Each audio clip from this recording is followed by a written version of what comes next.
Tu choisis ce que tu veux. Il y a des moments où tu choisis. Tu dis, voilà, je vais vers ça ou je vais vers ça. Qu'est-ce que je prends? Est-ce que maintenant, je vais travailler sur moi-même, je vais me construire, ou bien je vais aider les autres avec ce que je sais, je vais les aider à avancer. C'est des choix dans la vie. On prie, on demande à Hachem de ne pas se tromper dans ses choix. Et quand on a le mérite de connaître des gens qui voyaient, alors ça nous a énormément aidé. Aujourd'hui, malheureusement, on est là où on est, mais quand il y a des gens qui voient, vous évitez tout de suite des erreurs qui sont monumentales et qu'on ne se rend pas compte. Tout simplement, c'est de l'ignorance, c'est tout. On ne sait pas. On ne sait pas. Tu ne peux pas inventer un mode de vie que tu ne connais pas du tout. Tu ne vas pas inventer une façon de vivre. Tu ne sais pas. Tu crois, tu vois les gens, ils font ça, celui-là il fait ça, l'autre il fait ça. Et moi, où je suis là-dedans? Il faut que je trouve mon chemin, il faut que je trouve ma connexion. Comme on a vu que chacun, il a sa révélation de Dieu là où il est. Chacun, avec ses récipients, il révèle Dieu d'une façon différente. Donc il faut se trouver. Dans les conseils que Rabbeinu l'a donné, les conseils généraux, de l'Aïd Bodedout, de Ouman, de Tikkun HaKlali, tous ces conseils que Rabbeinu donne d'étudier la halakha, tout ça c'est général. Avec ça, ça va t'aider à trouver ta place. Parce que c'est général, ce sont des conseils qui concernent tout le monde. Rabbeinu dit d'un enfant à un vieillard, tout le monde doit faire Aïd Bodedout tous les jours. Il faut faire Aïd Bodedout tous les jours. C'est le chemin que Rabbeinu l'a donné pour tout le monde. Alors il y a des choses qui sont générales pour tout le monde. Après, quand on passe dans la particularité, là il faut chercher. Et il faut chercher vraiment quelle est notre place. Il faut chercher sa véritable identité par rapport. On peut vouloir arriver à des niveaux extraordinaires, c'est bien de vouloir arriver, mais il faut savoir où on est. Sinon on peut complètement dérailler. C'est très dangereux, très très dangereux. Parce que en plus, si maintenant Dieu il t'arrête, ça va, mais il t'arrête pas. Dieu, là où tu veux aller, il te dit, allez va, je t'accompagne. De quoi tu as besoin? Voilà. Si tu demandes pas, on va pas t'arrêter. Si tu demandes tous les jours, voilà, on a été en Afrique et vous savez combien d'années je demandais à Hachem, peut-être c'est un plan, que je suis dans un plan hollywoodien complètement, peut-être je me trompe complètement, qu'il faut pas que j'aille là-bas, qu'il faut pas que je fasse ça, je sais pas.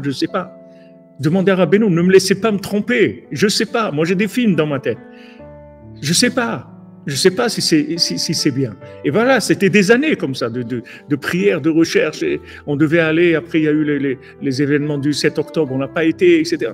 Et parce qu'on ne sait jamais. Tu vois des gens qui se sont trompés, tu vois à la fin de leur vie, comment ils se sont trompés, ils ont fait des bêtises, ils sont devenus fous, ils ont fait n'importe quoi. Maintenant, comment ils sont arrivés là? Parce que la personne, elle ne remet pas en question son savoir. Nous, c'est pas difficile de remettre en question notre savoir. On sait rien du tout. Donc, c'est vraiment pas difficile. On est des étrangers. On est des étrangers. Complètement. Moi, je me suis rendu compte quand on est à Mea Shearim, on a passé des années à Mea Shearim. Quand il a fallu marier nos enfants, j'ai vu ce qu'on nous a proposé pour nos enfants comme partie. C'était des fous, tout simplement. Des gens qui étaient en traitement psychiatrique. C'est ça qu'on nous a proposé. Voilà comment ils nous voyaient. Tu es un Français qui vient habiter ici. Bon, pour toi, c'est bien. Tu n'as qu'à prendre quelqu'un qui est sous traitement psychiatrique, tout ça. Voilà comment ils te voient, les gens. Tu comprends? Toi, tu crois que tu es à Mea Shearim, tu es avec tout le monde. Mais non, ils te voient, voilà ce qu'ils te proposent comme parti. Et pas un, ni deux, ni trois. Et c'était des Nissim et des Flaot. Et malgré ça, il y a eu les problèmes qu'il y a eu. Parce que les gens, ils te voient, et toi, tu crois que. Ils te voient comme un camembert, c'est tout. Même que tu es un camembert avec des péotes, des trucs, mais tu es un camembert, c'est tout. Il n'y a pas tu peux faire ce que tu veux. C'est comme ça, c'est tout. Elle est mal à saute. Alors, là-dedans, de trouver ton chemin et tout, c'est pas évident du tout. Révéler le Créateur, je ne sais pas qu'est-ce que je mérite, mais moi, je veux pas me tromper, c'est tout. Je veux pas me tromper. Et je sais que dans ce monde-là, Rabbeinu dit, ce monde-là, il trompe les gens. Les gens, ils se trompent. Il dit, fais attention, ce monde-là, il trompe les gens. Fais attention, tu peux te tromper. Sache déjà que tu peux te tromper. Rav Levi Yitzhak lui-même, quand on lui disait, voilà, celui-là a un problème, etc.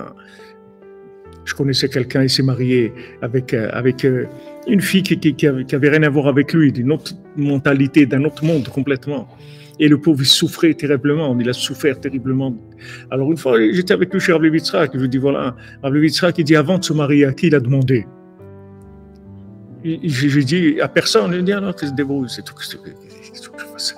Il a demandé à quelqu'un, il n'a pas demandé, alors qu'est-ce qu'il veut, c'est tout. Moi aussi, j'étais bachour, j'étais jeune homme. Je sortais de la yeshiva, j'étais à Mea Sharim pour le Rosh Hashanah, dans le kibbutz Breslev, passé Sukkot et tout. On m'a proposé une jeune fille là-bas. J'ai demandé à Rav Levi Yitzhak, il m'a dit rien. Tu prends pas une jeune fille d'ici. Tu rentres chez toi en France et Bezat Hashem, tu rencontreras ton épouse, etc. Ici, rien. Voilà. Mais tu as quelqu'un qui t'aide à voir clair. Moi, ça paraissait quelqu'un de bien, une fille d'un Satmar séfarade qui est devenu Satmar. Ça des gens très, très, très, très bien, apparemment. Mais tout de suite, il m'a dit, c'est pas pour toi, sauve-toi de ça. C'est pas pour toi. Ça veut pas dire qu'elle est pas bien, elle est très bien, mais c'est pas pour toi, c'est tout. Toi, il te faut quelqu'un du camembert, c'est tout. Tu peux pas autre chose, c'est tout. Il faut un demi-camembert, c'est tout. C'est tout, il n'y a pas de... Prends ça et tu vas avancer avec elle, c'est tout.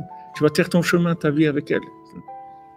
Quelqu'un, il veut, je vais aller, j'ai marié avec une religieuse israélienne. Mais c'est un autre monde, tu ne vas jamais comprendre ce qu'elle dit, ce qu'elle vit, ce qu'elle a vécu, comment elle est formée, toi, comment tu es formé. C'est deux mondes, tu vas jamais pouvoir tenir. Tu ne vas pas tenir, tu vas parler, tu ne comprends rien de ce que tu racontes. Et toi, tu comprends rien à ce qu'elle dit et ce qu'elle veut. C'est pas pour toi, c'est tout. Mais ça, il faut quelqu'un qui te le dit. Vayeler ish mi bet Lévi, vayikar bat Lévi. Quelqu'un, il est parti du chevet de Lévi. Il a pris Lévi. Il est quelqu'un comme lui. Qu'est-ce que tu vas prendre?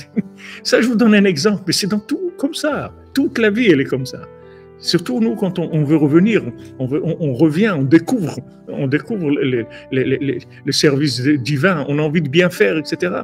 Et on part dans des plans qui sont complètement imaginaires. Voilà exactement, Marc. Il passe déguisé en quelqu'un d'autre. Restez, être soi-même, c'est tout. Qu'est-ce que ça représente, un demi-camembert pour moi? Ben, comme pour vous, c'est la même chose. Il y a le camembert, le président, voilà, il y a la moitié. Il y en a la moitié pour chacun. C'est ça un demi-camembert. Ça veut dire, quand je dis un demi-camembert, ça veut dire que c'est quelqu'un qui on peut rire, on peut communiquer sur des choses, on peut rire, on a un dialogue, on a une culture, on a beaucoup de choses qui sont communes, qui sont une base de vie. Maintenant, on cherche dans la Torah, dans Rabbeinu, tout, mais on a une base de vie. On a été dans les mêmes écoles, on a entendu les mêmes choses, on a vécu les mêmes choses, nos parents ils parlaient des mêmes choses, etc. Tout ça, ça facilite énormément la vie. Ça fait une base de communication. Après, sur ça, on développe ensemble, mais on a déjà une base de communication énorme. On a un langage commun, c'est énorme ce langage commun. Sinon, comment on va faire?